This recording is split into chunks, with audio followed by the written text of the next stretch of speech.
Barbie, j'en ai marre que tu me refiles toujours les déchets. Bonjour! Alors, qui je suis? Je m'appelle Bénédicte Crac, je suis artiste et graphiste. Mon travail, alors au niveau de la technique, c'est la technique du monotype. Au niveau de la technique de l'utilisation du monotype, c'est le fait que je puisse utiliser le pigment pur, cette dualité entre la feuille de papier, le grammage, cette légèreté assez fine dans le papier, et cette dualité avec l'encre, le pigment pur, brut, qui vient s'ancrer sur la feuille. Et pour moi, l'ancrage est très important. C'est comme une forme de prendre sa place sur papier, de prendre sa place au niveau de ses émotions. Et ancrage est quelque chose comme exister. Alors, au niveau de mes influences artistiques, premièrement, j'ai Michel-Ange.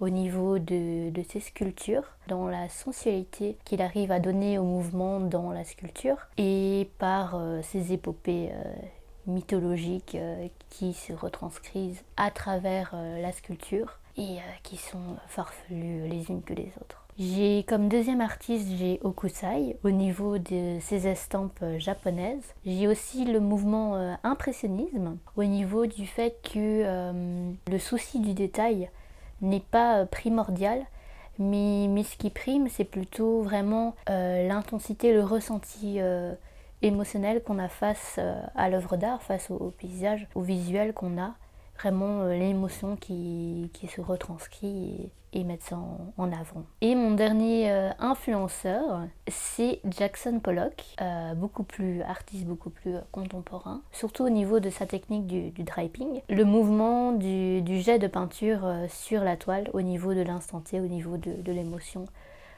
que l'on porte à ce moment-là. Et petit aparté, la musique qui m'aide dans mon processus de création, le moment où je me recentre et je prends le temps de créer. Les poètes, les écrivains, qui sont tout aussi importants au niveau source d'inspiration. Les difficultés. Ma première difficulté, c'est déjà ici et maintenant de pouvoir prendre ma place, de parler, de m'affirmer en tant qu'artiste et de parler devant vous au niveau de la caméra. Ça reste assez compliqué pour moi. Ma deuxième difficulté, je pense qu'elle a été déjà étant petite, au niveau du fait que quand j'étais petite, je répétais sans cesse à mon papa « je serai la plus grande artiste au monde ».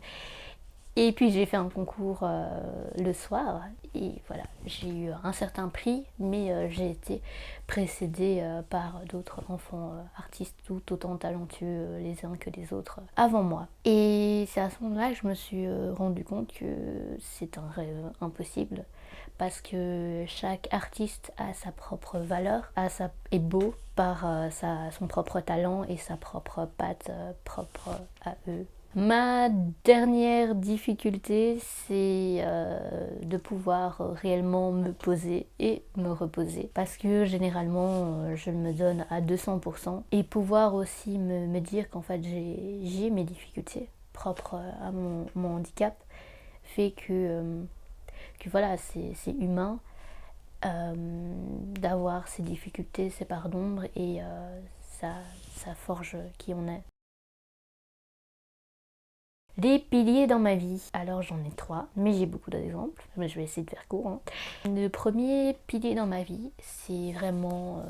par exemple, j'ai fait quand j'étais petite un dessin d'un oiseau, un merle que mes parents ont accroché dans leur haut d'entrée. Et le fait de franchir la porte et d'avoir ce profil, cet œil qui nous fixe, c'est... Ou aussi... Par exemple, d'avoir des proches, des amis qui ont des œuvres à moi, soit accrochées au mur ou dans leur bibliothèque, mais aussi qui sont mis dans leur propre univers. Ça me permet aussi de pouvoir me dire que j'ai ma place. Ça renforce et ça me permet dans les moments en proie de doute et d'avoir ma place, d'avoir ce schéma mental en boucle, de me diminuer, de me dire qu'en fait, oui, ça me permet de rebondir et de me dire que j'ai de la valeur et de la place, même s'ils ont toujours un regard critique par rapport à ce que je fais. Merci à vous, je vous aime, mes proches. Au niveau de la suite de ce qui pilier dans ma vie, quand j'évoque le mot pilier, c'est ce qui nous forge, ce qui me forge.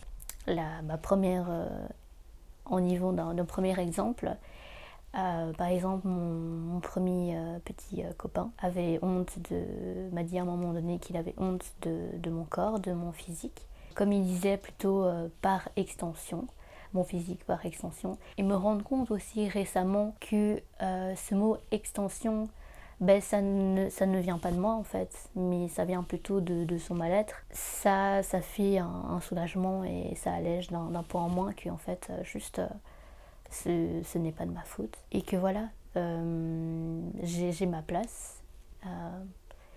J'ai ma place et j'ai de la valeur et voilà.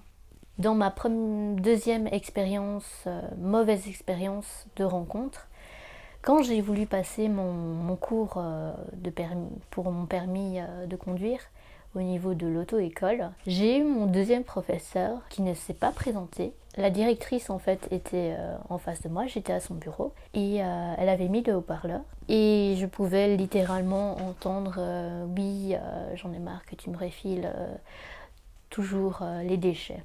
Au niveau de mes autres mauvaises rencontres qui m'ont aussi forgée, j'ai pu aussi être manipulée et passer par de la violence conjugale dans ma vie. Je pense que toutes les rencontres que l'on fait ne sont pas du hasard. Elles peuvent être brutales, indélébiles et forger qui on est dès le départ et d'alimenter le fait de se voir à travers d'autres et de se complaire dans le fait que on se diminue et qu'on n'a pas de valeur en fait.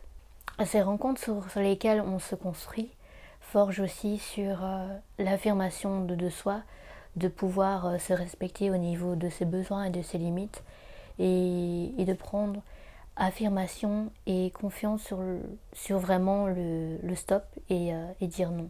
Plus positivement, au niveau des expériences de rencontres, j'ai fait l'expérience du monde libertin, cette mise à nu, même si dans la pratique il n'y a jamais d'obligation d'être entièrement nu. Cette expérience m'a permis de reprendre possession de mon corps, de le réaffirmer, de me dire oui, j'ai un handicap, je peux en jouer et reprendre ma place par rapport à cette dualité entre mon corps et mon esprit. Non, ils ne font qu'un. Et voilà, je trouve ça assez important.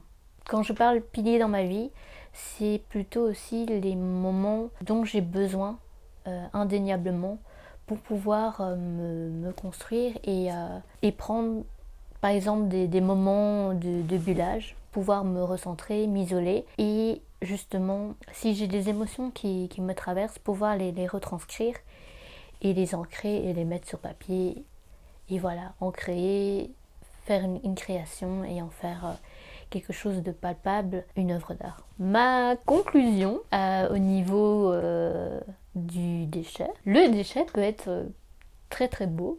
Par exemple, vous avez les artistes Tim Noble et Sue Webster qui utilisent des matériaux de récup, de la vieille ferraille, qui créent en sculpture. Et de par cette sculpture, ils le projettent avec une mise en lumière. Et ça crée comme une histoire, un moment. En éclairant cet assemblage, quelque chose de palpable, sa propre histoire, une histoire qui sera nécessairement narrée, continuée par les spectateurs. Je pense qu'on est tous artisans de nos vies et créateurs et bâtisseurs de quelque chose propre à nous.